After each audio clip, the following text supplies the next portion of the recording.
2015년 새해 벽두부터 많은 이들의 마음이 부글부글 끓는 사건이 있었습니다. 바로 담뱃값 인상입니다. 모든 흡연자들은 담뱃값 인상에 분노를 표출했습니다. 이런 담배 논란이 현재 대한민국에만 있었을까요? 안녕하세요. 역사산책 자팍다식 채널입니다. 오늘은 이놈의 담배, 피울 것인가 끊을 것인가 그것이 문제로다 라는 제목의 영상 보내드리겠습니다. 구독과 좋아요 부탁드립니다. 감사합니다. 조선왕조실록 숙종 3년 1677년 12월 4일의 기록을 보면 무인 서치가 담배 1태 즉 말 한 마리에 실을 양만큼을 이조판서 민점의 사위에게 뇌물로 바쳤고 그 결과 벼슬을 얻었다는 내용이 나옵니다. 이를 통해 알 수 있는 사실은 첫째, 숙종 시절 이미 담배는 기호품으로서의 위치를 단단히 다지고 있었으며 둘째, 뇌물로 사용할 만큼 고가였다는 것입니다. 우리나라에 담배가 언제 들어왔을까요? 대체로 임진왜란 직후인 1608년부터 1616년 사이에 일본에서 전래되었다는 설이 유력합니다. 인조실록에 1616년이라는 말이 나와 있기는 하지만 광해군 6년 즉 1614년에 발간된 지봉유설에 끼견 방법이 나온 걸 보면 그 이전에 들어왔음을 알 수 있습니다. 담배 가격에 대한 기록도 조선왕조실록에 나오는데 인조 시절인 1624년에는 담배 한 근 가격이 은 한 냥이나 될 정도로 비쌌다고 하고 1642년에는 의주의 고가청에서 담배 300근을 고리대금 원금으로 활용해 관청의 경비로 조달했다는 기록도 확인할 수 있습니다. 여기까지만 보면 조선시대에는 담배가 너무 비싸서 권력층이나 즐기는 기호품이 아니었을까 생각하게 됩니다. 그러나 불과 몇 년 사이에 담배는 조선 팔도에 연기를 뿜어대기 시작합니다. 1666년 9월 13년간 억류생활에서 탈출한 하멜은 네덜란드로 돌아가 조선에서의 생활을 한 권의 책으로 풀어냅니다. 바로 하멜 표류기입니다. 여기에 나와 있는 조선은 말 그대로 골초 국가였습니다. 하멜 표류기를 좀 더 살펴보면 조선이라는 나라가 화란 즉 네덜란드는 몰라도 담배를 전래해준 남방국 즉 포르투갈에 대해서는 아주 훌륭한 나라로 생각한다고 적혀 있습니다. 일본에 담배를 전래한 나라가 포르투갈이고 조선이 그걸 넘겨받았기에 남방국 즉 포르투갈은 조선에 더없이 좋은 나라였습니다. 그만큼 우리 민족의 담배에 대한 애정은 남달랐습니다. 이렇게 귀하고 맛난 담배를 조선 사람들만 애용하는 것이 못내 아쉬웠는지 조선은 청나라에 담배를 전파합니다. 청나라 황제는 담배 피우는 것을 법으로 금지했습니다.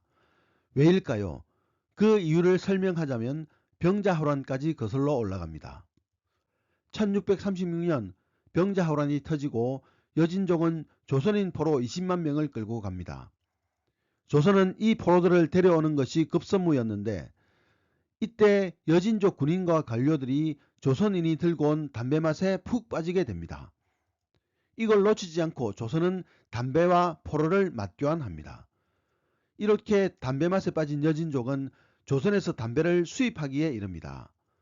문제는 그 대금이었는데 담배 때문에 너무 많은 은화가 유출된 것이었습니다. 상황이 이렇게 되자 청태종은 담배 피우는 것을 금지하기에 이릅니다. 청나라뿐만이 아니었습니다. 조선은 몽골에도 담배를 팔았습니다. 병자호란 직후 조선 팔도의 소들이 전염병으로 쓰러집니다. 지금으로 치자면 구제역이라고 해야 할까요? 농구가 쓰러지자 몽골의 소를 사오자는 의견이 나왔고 이를 실행에 옮깁니다. 이때 소의 대금으로 사용한 것이 담배였습니다. 이미 몽골 사람들도 담배의 맛이 들린 상황이었기에 조선은 담배와 소를 교환할 수 있었습니다. 조선이 담배를 사랑했던 애연민족이었지만 담배의 폐해에 대해서는 정확히 인지하고 있었습니다. 오래 피운 자가 유해무익한 것을 알고 끊으려고 하여도 끝내 끊지 못하니 세상에서 요망한 풀이라고 일컬었다란 대목만 봐도 알 수 있습니다. 담배가 전래된 지 불과 20년도 채 안 된 시기에 그 유해성을 안 것입니다. 그럼에도 사람들은 담배를 끊지 못했습니다.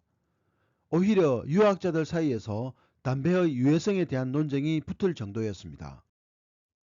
담배는 개인의 건강 차원이 아니라 나라의 건강을 뒤흔들 정도로 중요한 사회 문제가 되었습니다. 그리고 곧이어 더 큰 사회적 문제들이 터져 나왔습니다.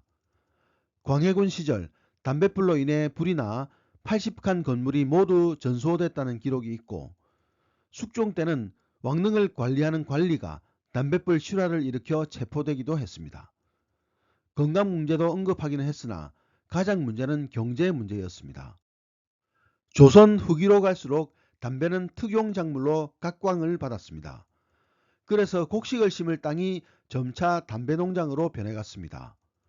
숙종 시절에는 애교 수준이었으나 영조를 거쳐 정조대에 이르면 담배 재배를 금지시켜야 한다는 말이 나올 정도였고, 관리들의 상소 또한 끊이지 않고 올라왔습니다. 정조도 이에 동의하고 담배 재배를 규제해야 한다는 생각은 했지만 그냥 신용에 불과했습니다. 왜 그랬을까요? 정조는 조선시대의 왕 중에서 최고의 골초였습니다. 심지어 흡연을 장려해야 한다며 신하들에게 담배 정책안 제출을 지시한 책문을 낼 정도였습니다. 겉으로는 쌀 농사를 지어야 할 땅에 담배 농사를 짓는 것을 막을 방법을 찾았으나 이를 정책으로 밀고 갈 시점이 되면 흐지부지 일을 마무리하지 않았습니다. 정조가 이랬다면 정조의 최측근 정약용은 어땠을까요? 그 왕의 그 신하라 해야 할까요?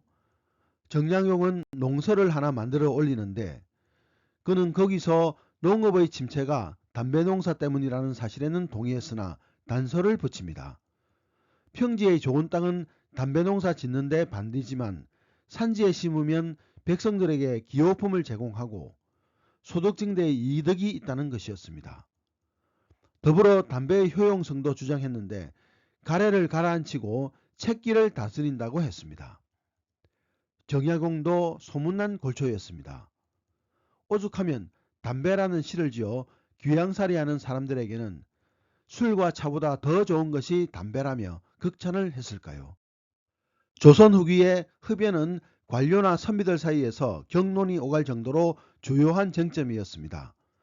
책벌레이자 실학자였던 이등문은 세상에 담배만큼 나쁜 것이 없는데 자식에게 담배를 가르치는 부모는 무식하고 부모가 피우지 말라는데 피우는 자식은 불추한 후레자식이라고 했습니다. 송시열이나 김육 또한 흡연에 반대했습니다. 이런 논란에 아예 글로 남겨 결론을 내린 이가 있으니 바로 실학자 이익이었습니다. 그에 줘서 성호사설을 보면 흡연의 장단점을 각각 5가지와 10가지로 정리해 담배를 피워야 할지 끊어야 할지 결론을 내립니다. 먼저 장점은 담배는 가래가 목구멍에 붙어서 나오지 않을 때 유익하며 비위가 거슬려 구역질이 날 때, 먹은 음식이 소화가 안 될 때 유익하며 가슴이 답답할 때, 체해서 신물이 올라올 때, 한겨울에 추위를 막는 데 유익하다라고 말하고 있습니다. 흡연의 단점에 대해서는 다음과 같이 서술했습니다.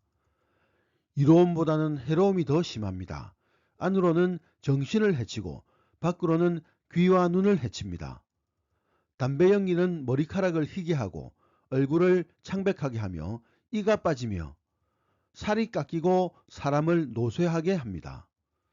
내가 이 담배에 대해 이로움보다 해로움이 더 심하다고 하는 것은 냄새가 독해 재개하면서 신령과 통할 수 없는 것이 첫째이고 재물을 축내는 것이 둘째이며 이 세상에 할 일이 너무 많아 걱정인데 요즘 사람들은 상하노소를 막론하고 1년 내내 하루 종일 담배 구하기에 급급하여 잠시도 쉬지 못하는 것이 셋째입니다. 이렇듯 담배 논란은 갑론을박 이어졌지만 조선은 나라가 망할 때까지 담배의 생산과 흡연을 막지 못했습니다. 우리 민족의 담배 사랑은 이렇듯 애절했습니다.